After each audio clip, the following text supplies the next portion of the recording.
মাধৱদেৱে গঢ়ি যোৱা এই পুণ্যস্থান দিনে নিশাই ভকত সবে লয় হৰি নাম।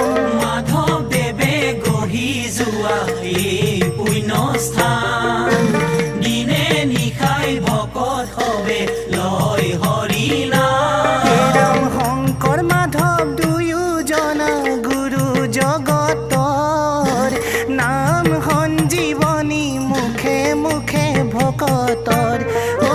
সেয়াই ঢেকীয়া খোৱা বৰ নামঘৰ, বৰ নামঘৰ, বৰ নাম